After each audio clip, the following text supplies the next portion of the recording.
Beleza, dinheiro, fama, carreira no exterior, viagens, tudo isso ele teve de sobra. Aos 24 anos de idade, Luca Mendes era um sucesso em sua profissão de modelo internacional. Morava em Nova York e tornou-se o 8º modelo de maior sucesso do mundo da moda. Ganhando muito dinheiro e fotografando com os melhores fotógrafos para grandes marcas, ele sentia que alguma coisa estava errada, porque ele não era feliz e não sabia lidar com o vazio que o devorava por dentro. Mas um dia, uma experiência inusitada com um bem-te-vi fez com que ele tivesse um encontro com Deus. Dá para acreditar? Que virada de 180 graus foi essa na vida desse que se tornou um modelo de amizade com Deus? É isso que vamos descobrir agora com o nosso convidado de hoje, Luca. Olá. Muito obrigado porque você está aqui com a gente. É um prazer. Fala um pouquinho, Luca, pra gente das influências religiosas que você recebeu na sua infância. Bom, eu nasci num lar que era espírita católica, então os meus pais iam na igreja católica e também iam em centros de espiritismo, enfim. Mas o meu pai, a nossa família teve um problema com a minha irmã, que ela estava, não ia nascer perfeitamente, enfim. E eles foram fazer um trabalho espírita e nesse trabalho deu um probleminha, para resumir a história, deu um probleminha e eles acabaram conhecendo um rapaz, um irmão da igreja batista. E foi esse irmão que nos chamou, nos introduziu na igreja batista. Agora, Luca, você, pessoalmente, como criança, como pré-adolescente, nessa fase em que vocês estavam buscando uma religião, qual era o seu contato com Deus naquela época?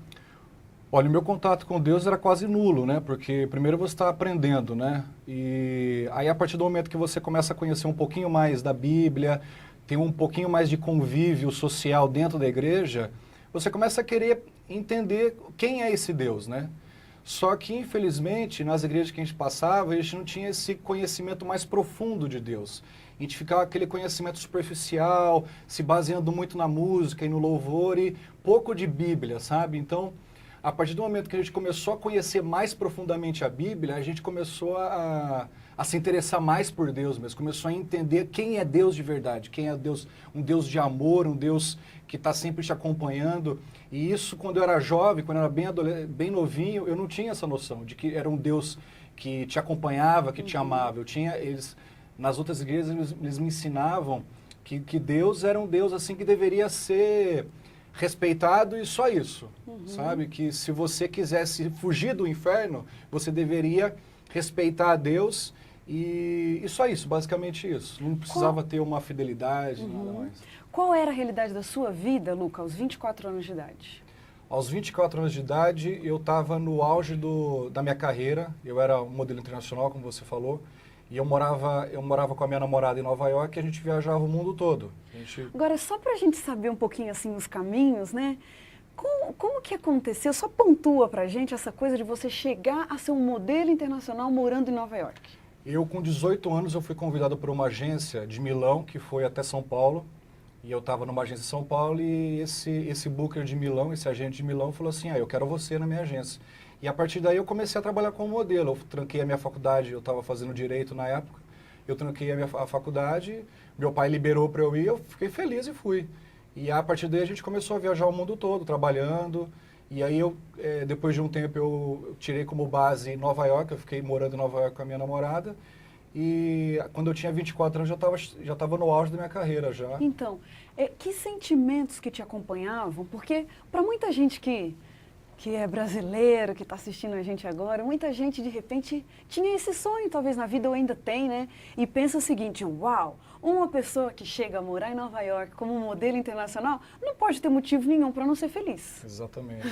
E olha, eu recebo até muitas perguntas de mães que têm os filhos que são adolescentes, são jovens, querendo entrar nesse mundo. E eu aconselho sempre a não entrar, porque primeiro que o mundo da moda hoje ele está muito corrompido. E segundo que já não dá mais para um cristão, sabe, entrar nesse mundo e continuar em comunhão com Deus. Até por isso que eu parei, porque para mim fazia muito mal, sabe? Os homens olham para os atores da novela e por mais que eles falem assim, eu não quero assistir novela, eles parece que querem ser como eles, as mulheres querem ser como elas.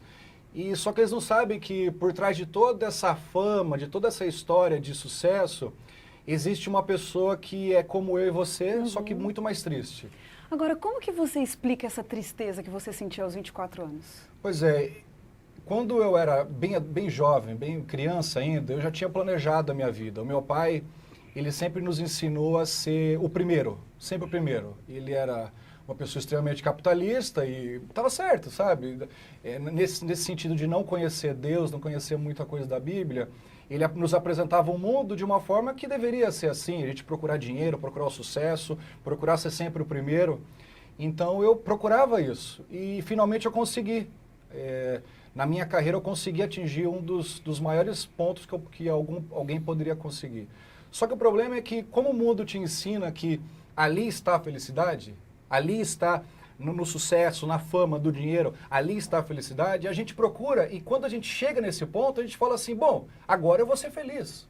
Agora eu vou conseguir finalmente ser feliz. Só que a partir do momento que você chega e você visualiza tudo aquilo, você está naquele ambiente, você percebe que você é a mesma pessoa. Você não é aquela pessoa que criaram para você, sabe? Que você vai ser feliz quando você for famoso. Quando você tiver um carro do ano, um carro importado, você vai ser feliz. Quando você tiver uma casa na praia, um prédio de um apartamento de 5 milhões de dólares, você vai ser feliz. Só que o problema é que quando você adquire tudo isso, você percebe que existe ainda essa ânsia dentro do seu coração por algo que você não sabe o que é na verdade. Que é maquiado pela sociedade e que ninguém fala para você. E só quando você chega naquele ponto que eles percebem, que você percebe que é uma mentira.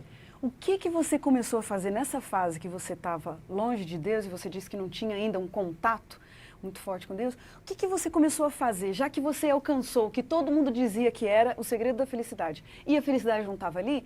Que saídas você começou a experimentar? Bom, primeiro eu analisei a minha vida e falei, por que eu estou vivendo?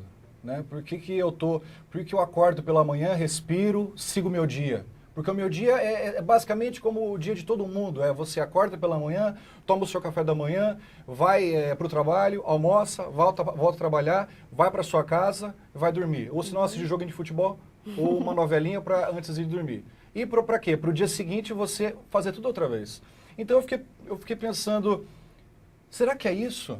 Será que é só para isso que eu estou vivendo? Será que é só para isso que eu nasci? Tem que ter alguma coisa a mais. Só que eu comecei a analisar a minha vida e percebi que eu tinha tudo o que um ser humano normal gostaria de ter, só que eu ainda não tinha satisfação, eu ainda não era feliz. Então eu falei, o que está faltando para mim? O que está faltando para mim? E foi aí que voltei para o Brasil, com a esperança de alcançar essa resposta. E foi que eu percebi que depois de uma análise profunda na minha vida, que a única coisa que estava faltando para mim era Deus. Olha. E eu falei, espera um pouquinho, mas Deus, sabe, essa coisinha tão pequenininha que na minha mente era isso, uma coisa tão pequenininha, será que só isso está fazendo essa diferença? Não é possível. Então foi aí que eu comecei a procurar Deus, foi aí que eu comecei a voltar a procurar Deus. Primeiro, quando eu estava sozinho em casa, eu aproveitava e falava assim, Deus, se você existe, aparece para mim. E nada acontecia. E eu fiquei uma semana, 2 semanas, 3 semanas tentando achar Deus dessa maneira, sabe? Quer dizer, você estava querendo uma experiência real com Deus. Com certeza, porque a gente liga a TV e vê um monte de canal ali de pessoas que falam, não, que Deus é isso, que Deus é aquilo, tá, mas o que é verdade e o que é mentira? Quem pode me falar isso? Porque eu estou cansado. Eu estou cansado de ver uma pessoa vir para mim e falar assim, Jesus é assim, Deus é assim, tal Deus é assim. E eu falo, o que é verdade e o que é mentira? Eu quero saber. Quem pode me explicar?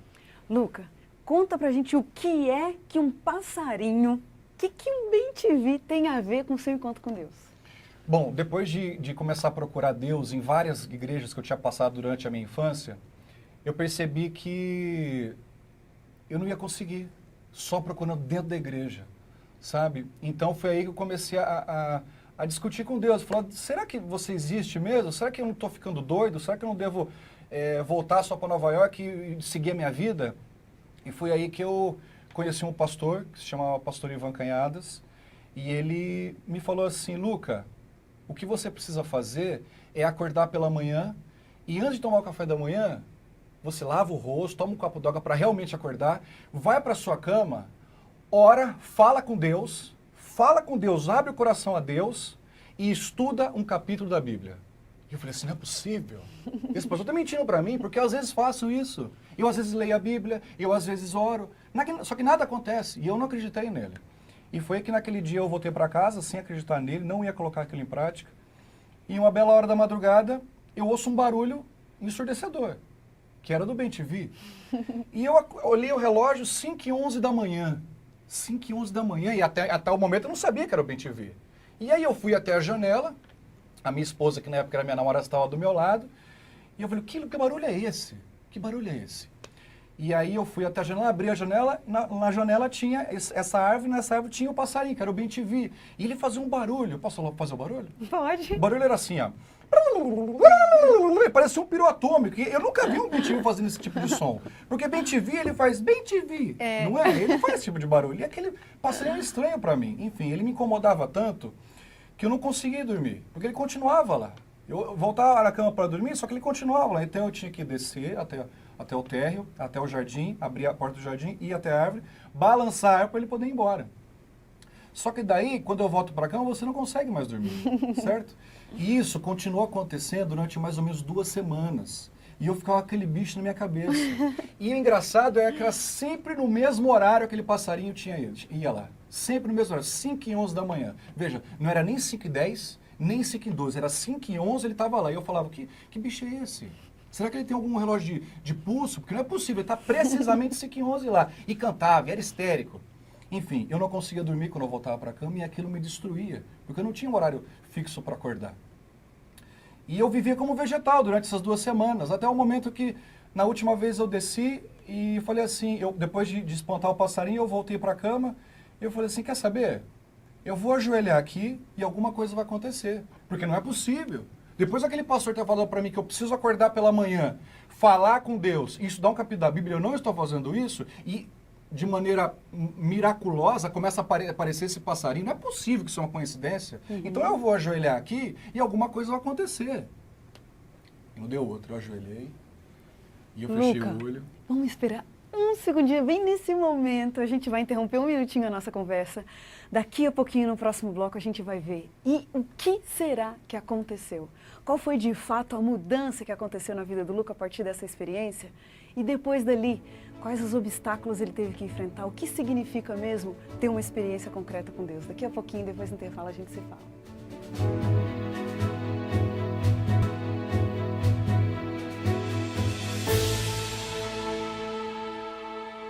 Quem está com a gente hoje é o Luca Mendes e ele vinha dizendo da sua experiência como modelo internacional e de uma vontade, depois de buscar todas as saídas para encontrar felicidade, ele teve a vontade de encontrar Deus. Luca, naquelas 2 semanas em que um BenTV às 5h11 da manhã te acordava de uma forma até misteriosa, você disse, só pode ser Deus. E aí, o que aconteceu? Nesse dia que eu voltei para a cama, depois de ter balançado essa árvore ali, e aí eu ajoelhei, fechei o olho e falei assim, meu Deus, se você existe de verdade, aparece para mim. Aparece para mim. Ou se não, faz esse bicho parar. Porque eu não aguento mais esse bicho aparecendo em casa. Eu estava acabando com a minha vida. E eu estava assim, eu não sei se você já fez aquela oração, que você tem certeza que você vai ver algo sobrenatural quando você abre os olhos.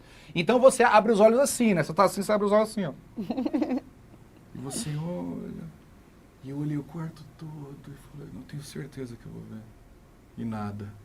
Aí eu olhei até embaixo da cama, porque não, deve ter algum anjo, alguma coisa embaixo da cama. E você olha. E nada.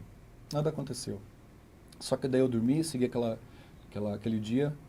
E na noite seguinte, a gente dormiu. E adivinha o que aparece no dia seguinte? O passarinho não apareceu mais.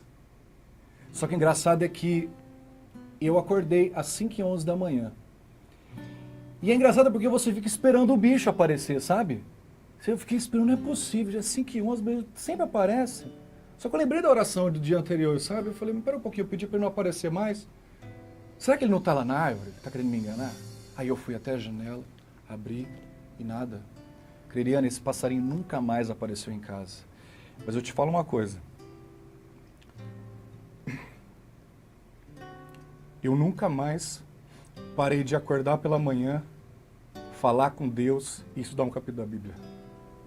E olha, essa simples coisa, essa simples ação, essa simples atitude me transformou naquilo que eu sou hoje. E olha, Os meus amigos não me reconhecem, meus amigos de antigamente. Os meus amigos de antigamente não me reconhecem mais. E eu passo na rua assim, eles olham pra mim e falam, alguma coisa tá diferente em você, Luca. Eu não sei o que que é. E eu falo, meu amigo, hoje eu sou feliz.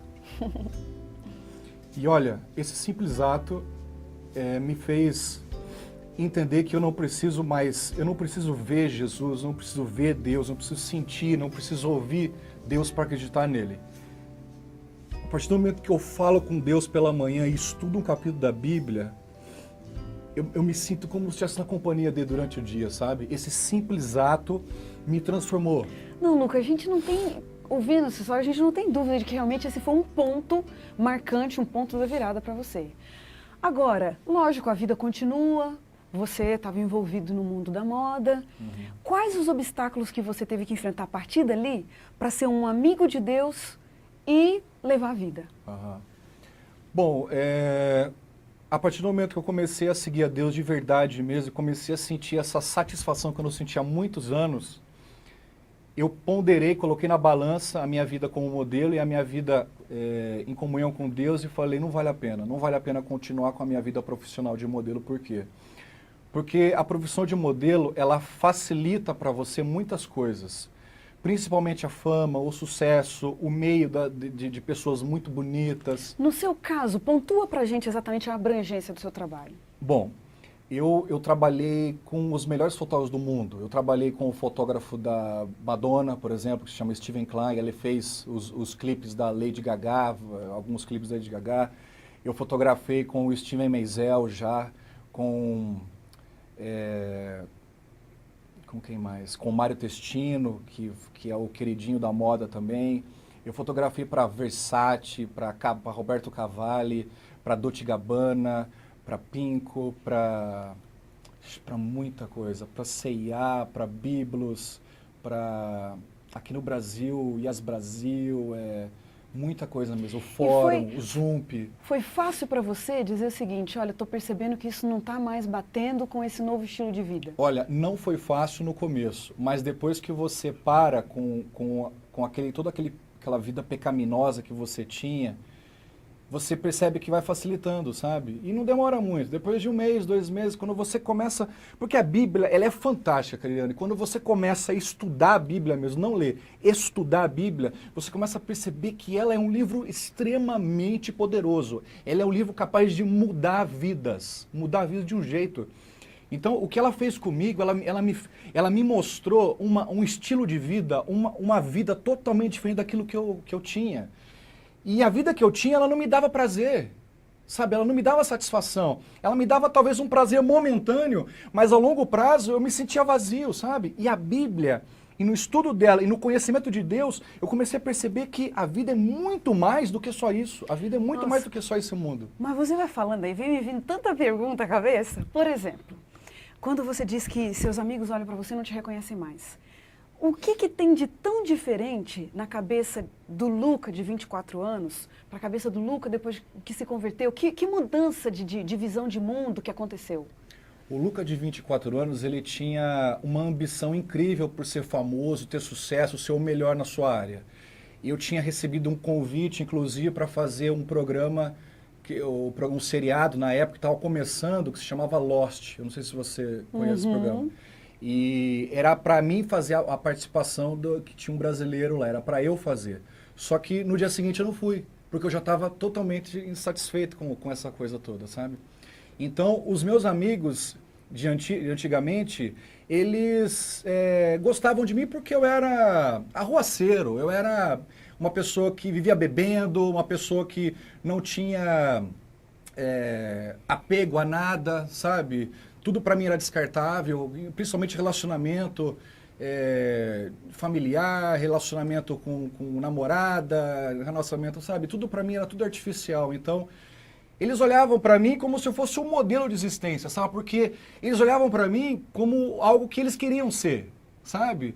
Só que o que eles não sabiam é que eu não era feliz daquele jeito. Só que eles lutavam para ser. Então, hoje em dia, quando eles me encontram e eu falo para eles assim, olha, eu sou feliz assim, eles não acreditam. Ele fala, não.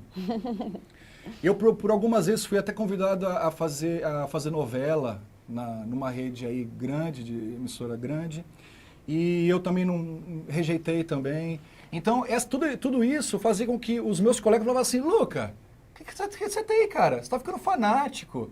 E eu falava, não é, a palavra não é fanático, a palavra é paixão, sabe? Quando você se apaixona por algo que você não conhecia, é algo muito... Ele preenche você, sabe? Então, é essa coisa aí também que é misteriosa, né? Essa coisa da conversão, é impressionante isso.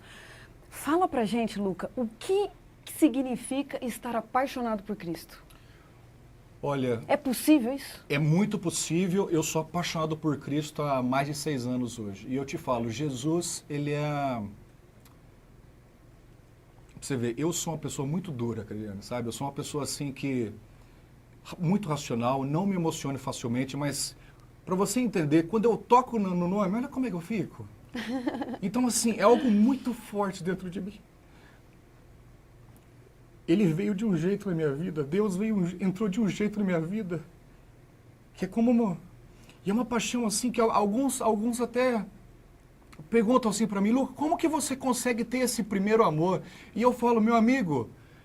Esse negócio de primeiro amor, isso aí não deveria existir no meio do povo cristão, porque o primeiro amor é único. Se você teve o primeiro amor e não ama mais, significa que você não amou, entendeu? Então, eu hoje amo a Deus desde o começo e a minha paixão por Ele só vem crescendo, porque hoje ele é quase tateável para mim, sabe?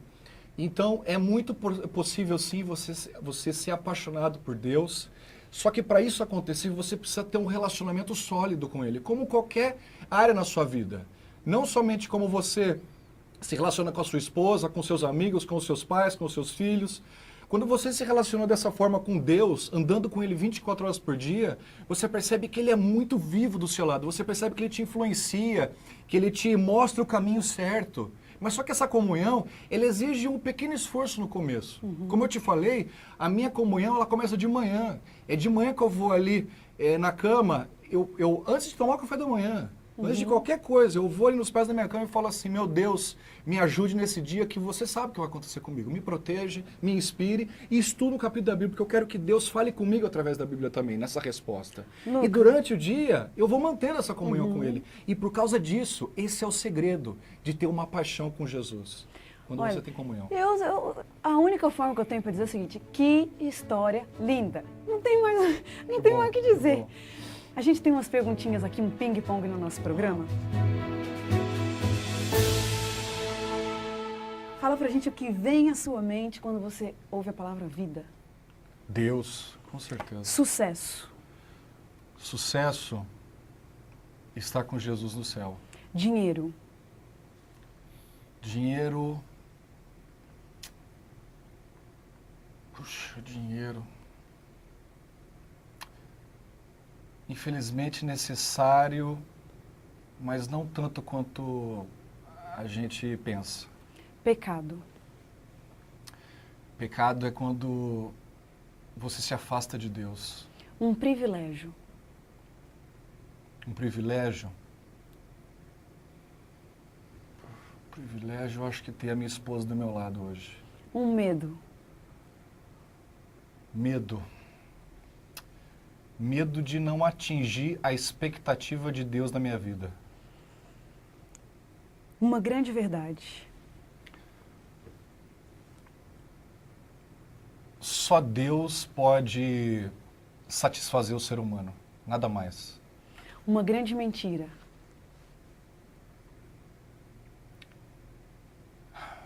Mentira, uma grande mentira, eu acho que seria... O mundo é melhor que Deus. Um pedido. Um pedido para que Deus me capacite. Um versículo da Bíblia que te fortalece. Com certeza, Eclesiastes 3:11, que diz o seguinte,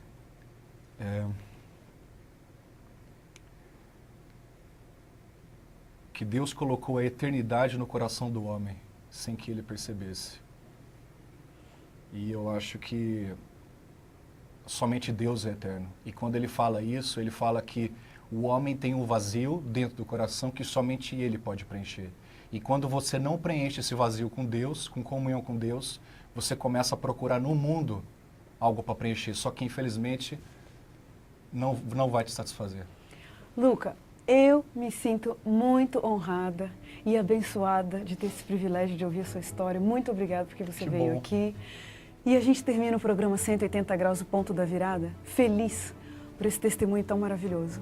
E como diz o texto bíblico, era preciso que nos regozijássemos e nos alegrássemos, porque esse teu irmão estava morto e reviveu, estava perdido e foi achado.